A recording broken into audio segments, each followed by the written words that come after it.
Everybody, see that old white truck behind me? That sucker is 22 years old, 21, 22 years old. It's 2001, and it's now 2022, and they probably built the truck a year before 2001.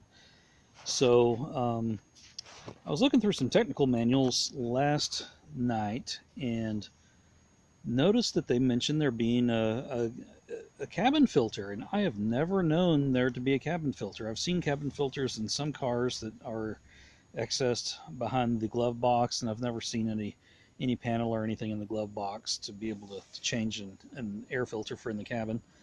But I've noticed over the last couple of years that when I run the air conditioner for a half hour or longer at a time, sometimes the air will start getting real humid, and it'll get warm, so it doesn't wind up cooling. And last week I had the air conditioner compressor, the condenser, orifice tube, and one of the lines replaced. And I drove for about an hour drive, and halfway into that drive, that the coil, the evaporator coil, froze up. Air was coming through. It wasn't a lot of air, but it quit getting cold. So I turned off the compressor, hit the little button on the dash, and it stayed cold for about the next 20 minutes of driving.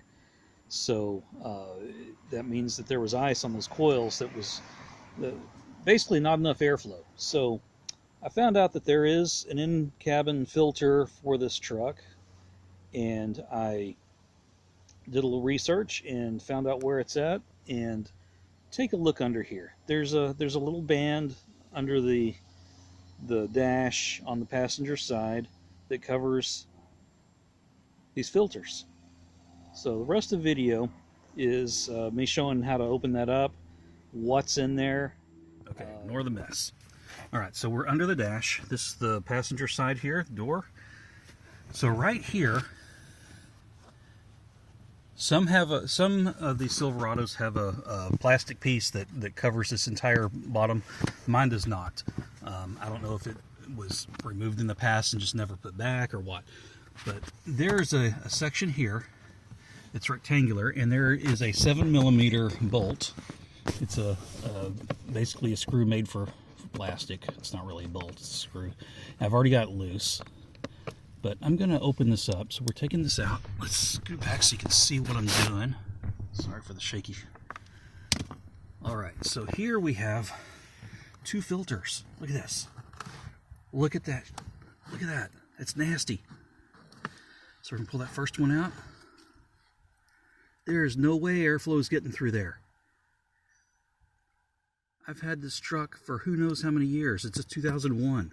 This has never, ever been changed. And there's another one. I've not pulled the other one out. Now the coil here, it looks clean. The filter's been doing its job. So I'm going to reach up in here. There's the other one there.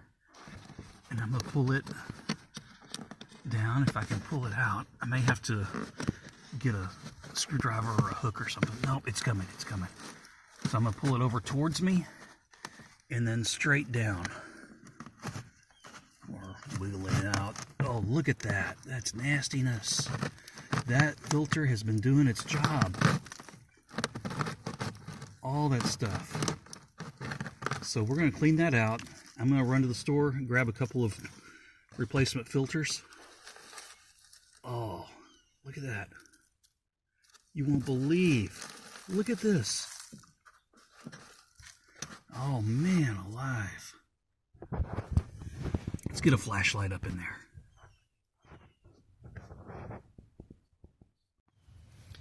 Okay, everyone, I've looked in here with a flashlight, and there's a little bit of debris in the bottom there, so I'll get an old toothbrush that I keep by the sink to pull that out. There's a leaf in the back edge there. Really, it's pretty clean in here, surprisingly. What I might do is put a piece of cardboard over the coils themselves, run the fan for just a second to blow out anything that might be in the fan blades, and then I'll insert my new filters. Those new filters, it's about $20 for a set of two. STP brand. I don't know if they're as good quality as original equipment. Let me show you what we got. and there may be better ones. What I notice is the old filters have a rigid border around them. It's very stiff. It feels like it might be a layer of plastic. Where these new ones, it's cardboard. It's not plastic. It's very, very pliable and flexible. So, and then these old ones have a layer of what looks like felt around this edge also to help catch extra debris. I've seen some that have foam. I'd be afraid foam would fall apart. But these new filters don't have that. And they do have an indicator of the direction of airflow, so you want to get these installed in the correct direction.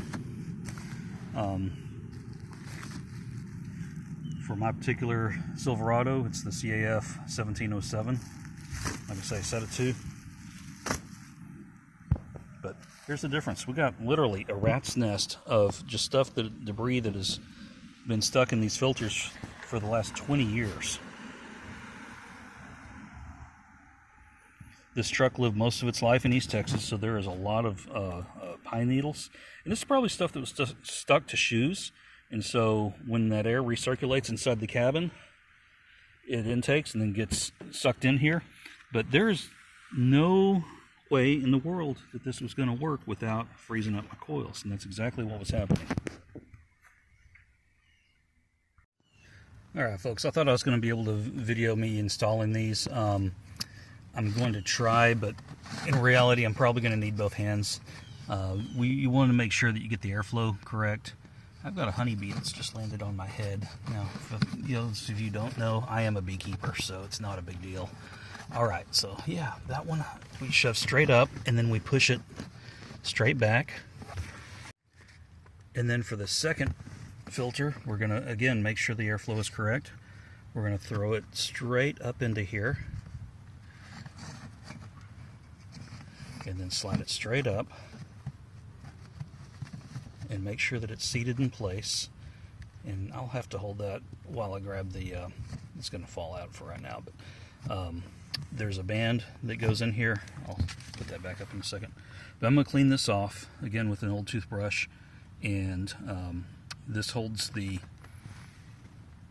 filters in place. There's a single screw. It goes on the back side. This side hinges. A single screw. 22 years. This has never been changed. And that's just a small part of the debris pile. The screw we pulled out is a 7mm screw. So very easy to remove. Got a socket wrench, 1/4 inch drive, and 7mm head on there. So I did run the fan for just a second. I put a newspaper up between so that no debris would get pushed into the coils. The coils were clean. They're absolutely clean. That old filter has done its job, but it's clogged up now, so the coil freezes up. So we will now get the band put back on and test things out and see if we get more airflow. And if that thing doesn't freeze up anymore, I will be so happy.